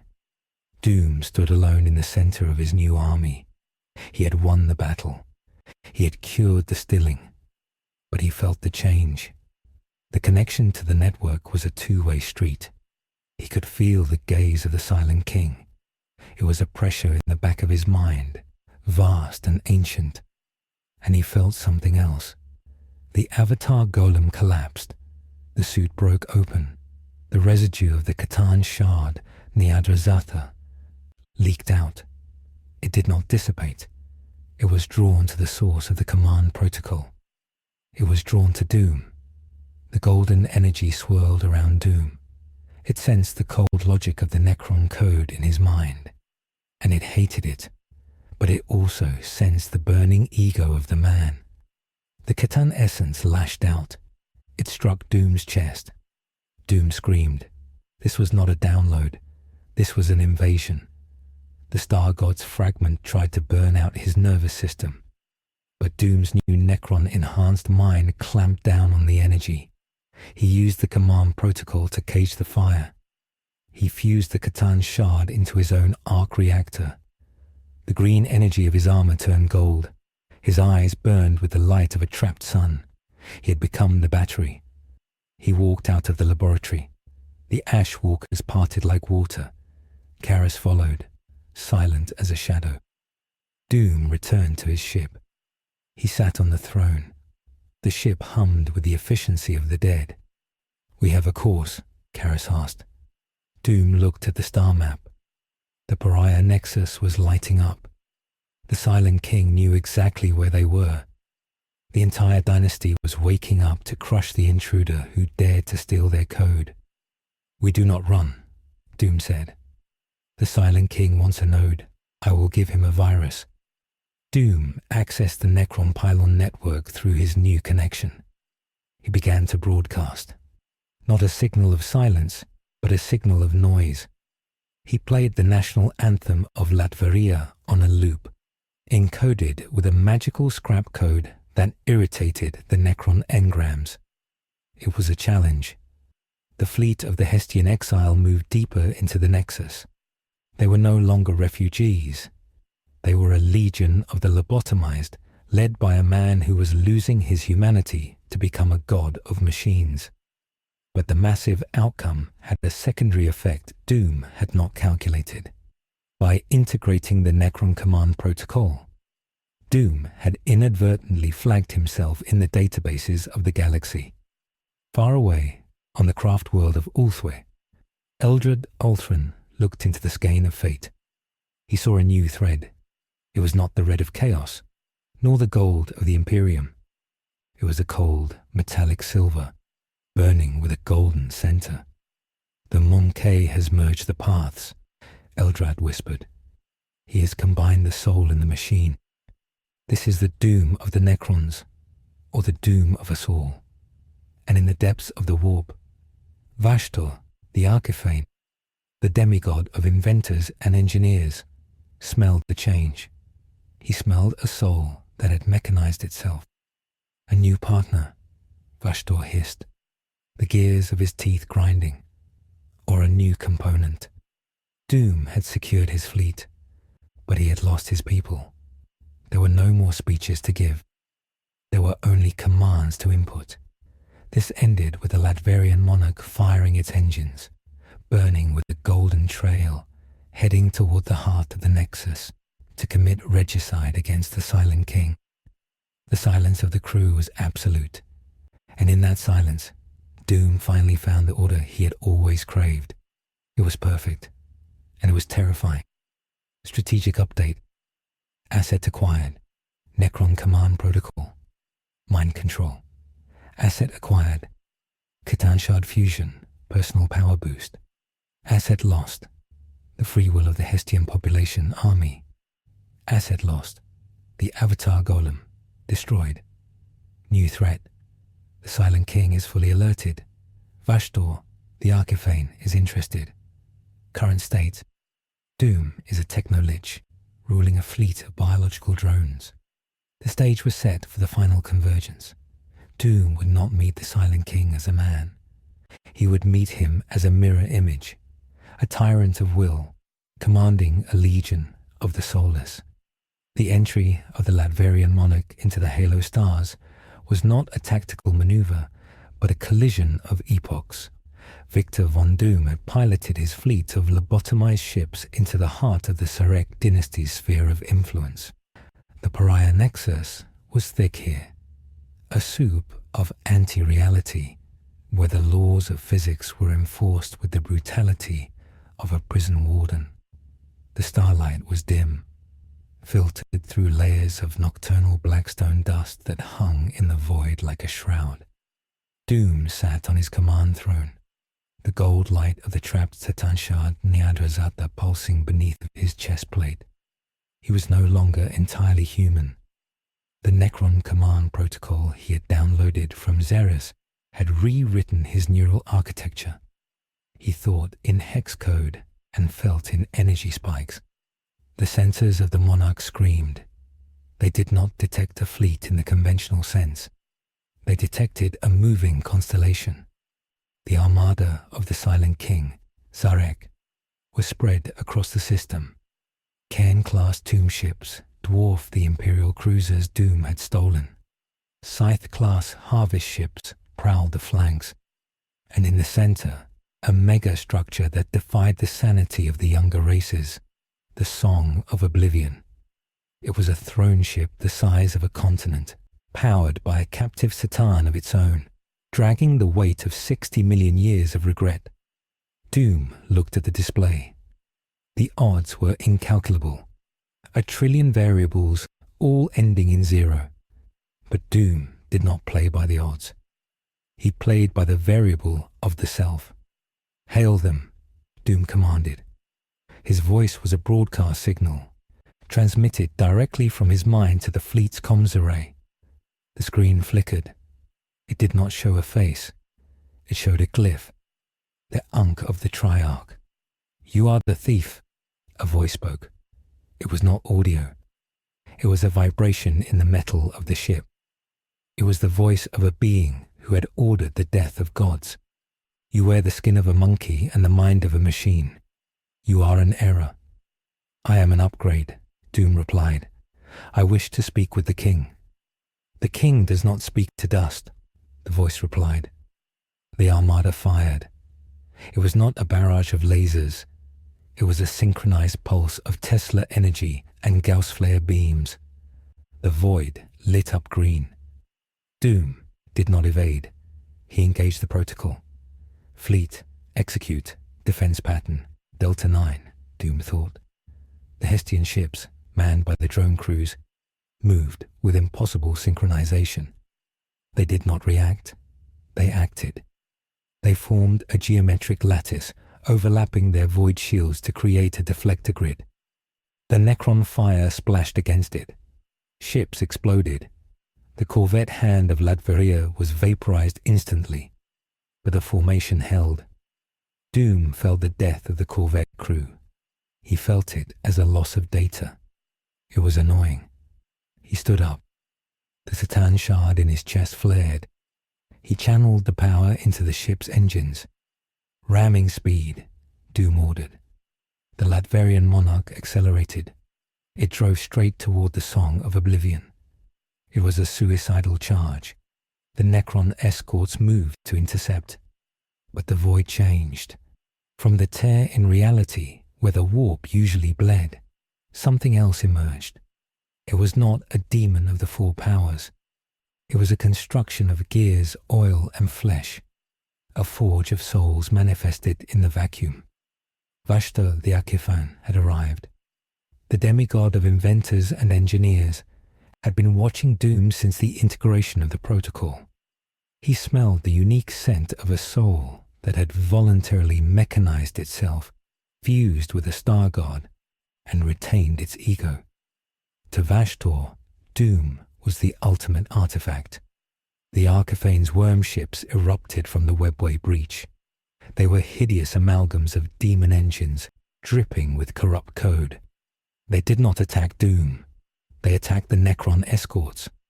Helldrakes swarmed the tomb ships, tearing at the living metal with claws of warp steel. The Necron logic engines paused. They were fighting two enemies now. The variable shifted. Vashtorr projected his avatar onto Doom's bridge.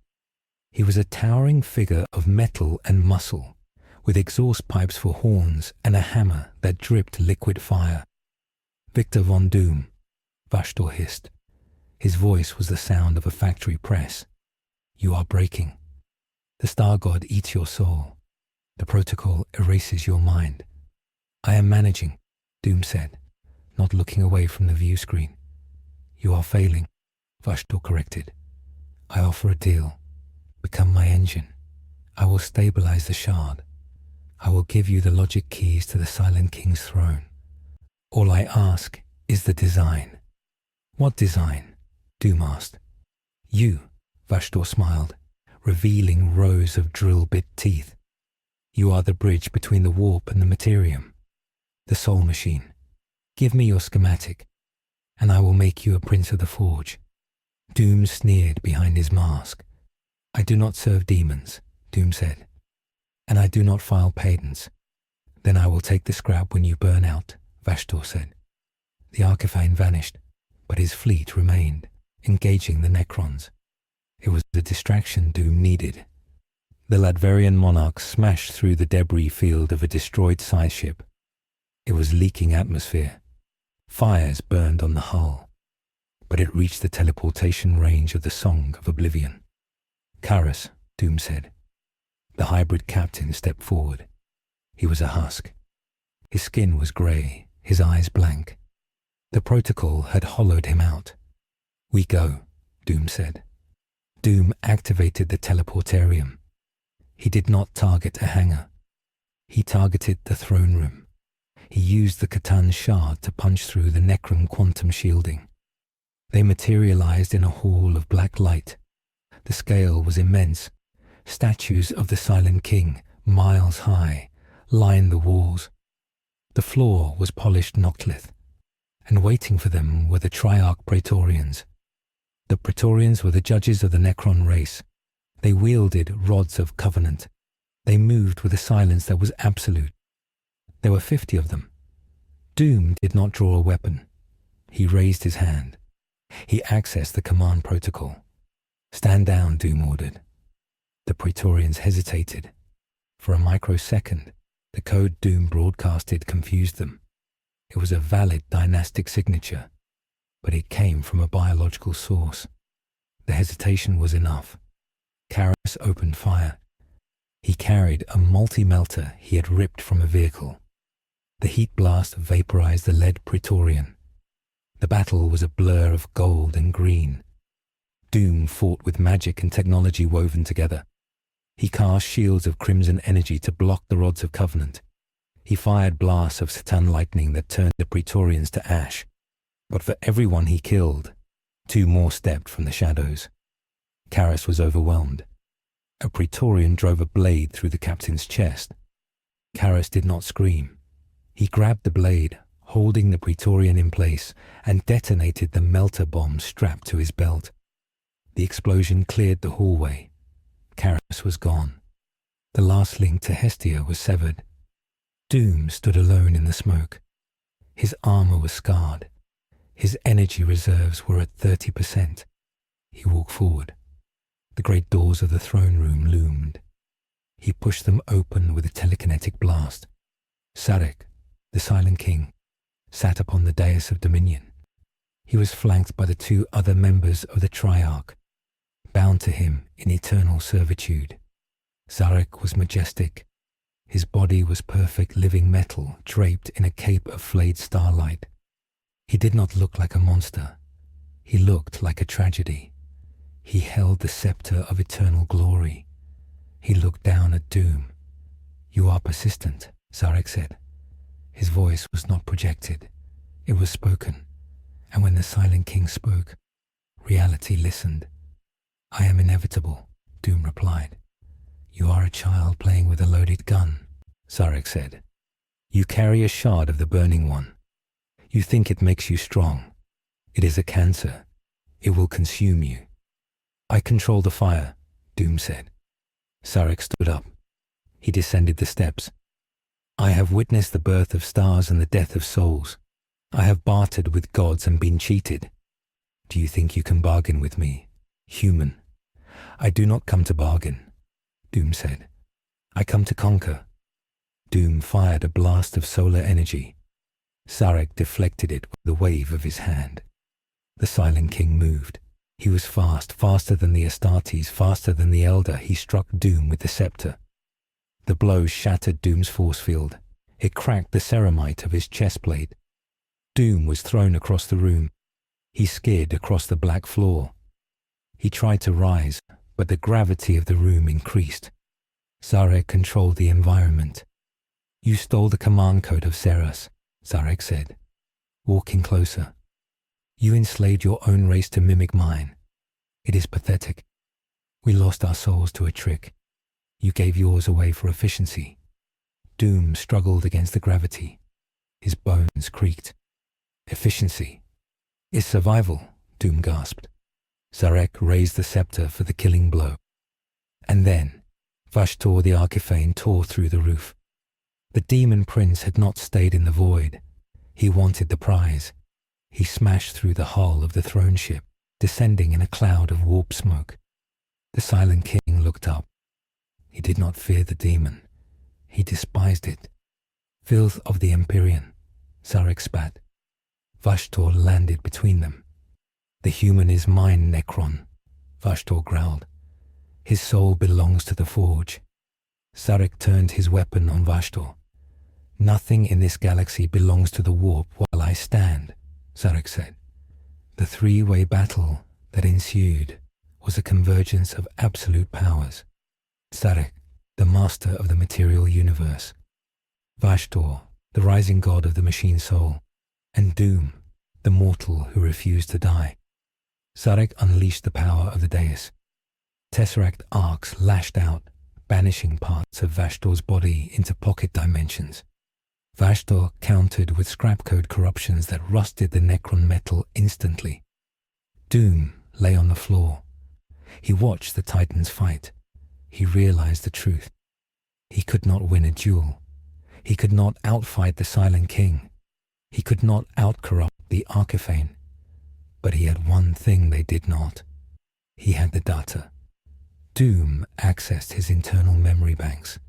He pulled up the files from the Hestian experiments, the files on Chaos, the files on the hybridization of human, Astartes, Tyrannid, and Necron biology.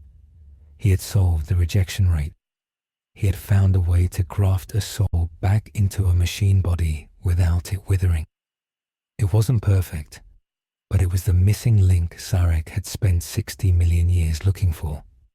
And it was the blueprint Vashtorr needed to create true techno-organic daemons. Doom stood up. He channeled the last of the Catan energy into his voice amp. Stop, Doom roared. The sheer volume, amplified by the Star God's rage, paused the combatants. Szarekh looked at him. Vashtorr looked at him. You fight for a corpse, Doom said. I am already dead. But the knowledge I carry, that is alive. Doom projected a hologram from his chest. It showed the genetic helix of Captain Karas. It showed the successful integration of soul and necrodermis. I have done it, Doom said. I have reversed the biotransference. Szarekh froze. The indifference of the Silent King shattered. He looked to the data. He saw the truth in the math. Impossible, Szarekh whispered. I did what you could not, Doom said. I bridged the gap. Vashtorr looked at the data too. He saw the potential for a new breed of demon engines. Give it to me, Vashtorr demanded. No, Szarekh commanded. It is mine by right of blood. Doom held his hand over his reactor core. If either of you strikes me, I overload the Catan shard, Doom said. I will vaporize this ship, myself, and the data. The secret dies with me. The deadlock was absolute. The unavoidable offer was on the table. Doom looked at Szarekh. You want your people to have souls again. You want to undo the great mistake. I have the map. He looked at Vashtorr. You want the secret to perfect fusion? I have the code. What is your price? Szarekh asked. His voice was no longer imperious. It was hungry. Doom smiled behind his broken mask. I want Hestia, Doom said. The planet, Vashtorr scoffed. It is a cinder. It is my cinder, Doom said. I want the Hestia system declared a sovereign domain, independent of the Necron dynasty, independent of the warp, a demilitarized zone, and I want the resources to rebuild it. And for this, you give us the salvation of our race? Szarekh asked. I give you the data, Doom said. What you do with it is your problem. But know this, the process requires a will of iron. Your people are dust. They may not survive the return. It is a risk I must take, Szarekh said. And me? Vashtorr growled. What do I get? You get the contract, Doom said. You will provide the raw materials for the rebuilding of Hestia. You will be the supplier. You want to be a player in the great game. Start by building something that lasts. Vashtorr considered it. A permanent alliance with a sovereign tech state. It was a foothold in real space that the other Chaos gods did not have. Agreed, Vashtorr grunted. Doom lowered his hand. The deal is struck, Doom said. He transmitted the data packet. He sent half the encryption key to Szarekh and half to Vashtorr. You need each other to decode it, Doom added. Szarekh stared at the human. It was a masterstroke of malice. He had forced the Necrons and Chaos to cooperate, ensuring neither could turn on Doom immediately without losing the prize. You are a deceiver, Szarekh said. You would have made a fine Catan. I am better, Doom said. I am a man. The Silent King signaled his fleet to stand down. Vashtorr retreated into the warp, cackling. Doom stood alone in the throne room. He was alive. The return to Hestia was not a triumphant parade. The Latverian monarch limped back into the system, escorted by Necron construct ships carrying raw materials. The planet was still a ruin. The surface was glass, but the isolation was over. Doom landed in the crater of the old citadel. He walked out onto the ash. He was alone. Karis was dead. The ash walkers were mindless drones, standing in rows waiting for orders. The population was gone. Doom looked at the desolation. He had won the sovereignty of his world. He had forced the galaxy's greatest powers to a standstill. He had proven his superiority. But the silence of Hestia was different now. It wasn't the silence of peace. It was the silence of the graveyard. Doom sat on a piece of rubble. He looked at the Catan shard in his chest. It was dim now, exhausted. We have work to do, Doom said to the empty air. He activated the cloning vats deep underground. He still had the genetic templates of his people. He would grow them again. He would teach them again. But this time, he would not teach them to be happy. He would teach them to be necessary. He looked up at the stars. The great rift still burned. The Tyranids were still eating the galaxy. The Imperium was still rotting. Let them fight, Doom whispered. He adjusted his mask. I have eternity, and I have the patent. The Hestia system became a dark legend in the 42nd millennium. It was known as the Iron Cage. No Imperial ship dared enter, for the Silent King's fleet guarded the perimeter. No demon dared manifest, for the soul forges of Vashtorr watched the veil. Inside, Victor von Doom rebuilt. He built a society of logic and steel. He replaced the flesh with the machine, not out of fear, but out of arrogance. He ruled from a throne of Blackstone, the only free man in a kingdom of automatons. And in the end, he had conquered Warhammer 40K, not by taking the galaxy, but by making the galaxy need him. The chronicle ends. The file is closed. Dr. Doom did not save humanity. He optimized it. And in the grim darkness of the far future, that is the only victory that matters. The archival designation for the Hestia system was changed in the year 112.M42 from contested territory to prohibita extremis, The High Lords of Terror, in a rare moment of unanimous accord, ordered all navigational buoys within 10 light years of the system to be destroyed. There were no crusades launched to reclaim it. There were no tithe fleets sent to demand tribute. To the Imperium of Man, Hestia had become a phantom limb, a piece of the galactic body that had been cauterized to save the host. The few rogue traders who dared to skirt the edge of the system reported seeing strange silhouettes in the void. They spoke of Necron cairn ships flying in formation with the twisted, fleshy hulks of Vashtorr's Ark of Omens, patrolling the perimeter not as enemies, but as joint custodians. They guarded the iron cage, not to keep the prisoner in, but to keep the galaxy out. Inside the perimeter, the planet of Hestia had been rebuilt, but it was no longer a world of stone and soil. It was a geometry of black metal and glowing circuitry. The Ashwalkers, the heroic resistance fighters of the previous age, had passed into history. In their place, the cloning vats of the deep core churned out the new Hestians. These citizens were born full-grown, their neural pathways already etched with the technical manuals of industry and the command protocols of their master. They did not have names. They had serial numbers. They did not have families. They had production units. They worked the foundries that Vashtorr supplied with raw warp matter, refining it into stable isotopes for the Necron dynasties. They built the logic cores that Szarekh needed to test his biotransference theories.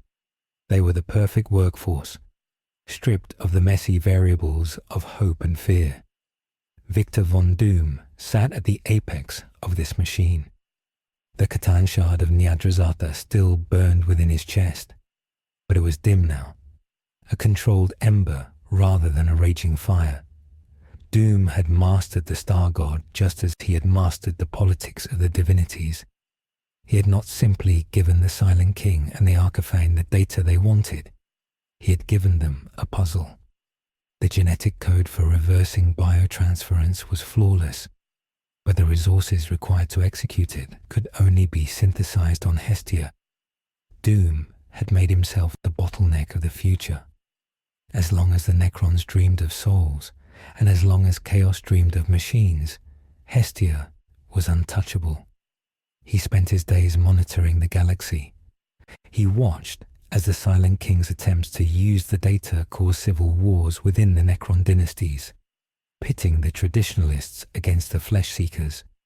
He watched as Vashtorr's new demon engines, built with Hestian logic, proved difficult for the other Chaos gods to control, sowing discord in the great game. Doom had not just survived. He had exported his own arrogance like a virus. He had destabilized his enemies by giving them exactly what they asked for. Sometimes, in the quiet cycles when the factories powered down for maintenance, Doom would walk to the mausoleum he had built beneath the throne room. It was the only place on the planet that was not efficient. It was a simple stone crypt. Inside lay the armor of Captain Karras. There was no body. Karras had been vaporized, saving his master. But Doom kept the armor polished. It was a reminder of the price of the algorithm. Karras had been the last man to follow Doom out of loyalty rather than programming. Doom valued that memory. It validated his conclusion. Loyalty is a variable that inevitably leads to loss. Control is the constant that ensures survival. The chronicle of the Hestia divergence concludes not with a bang, but with the steady, rhythmic thrum of a planetary engine. Victor von Doom stands on his balcony, looking out at a universe that burns with war, famine, and madness. He does not weep for it. He does not seek to conquer it anymore. He has realized that the throne of the galaxy is a chair of skulls and dust. He prefers his own chair. He prefers the silence of the gears. He is the doctor, and the patient is terminal. All he can do is keep his own heart beating, one cold, calculated tick at a time. The Latverian ideal has been achieved. There is only doom, and that is enough.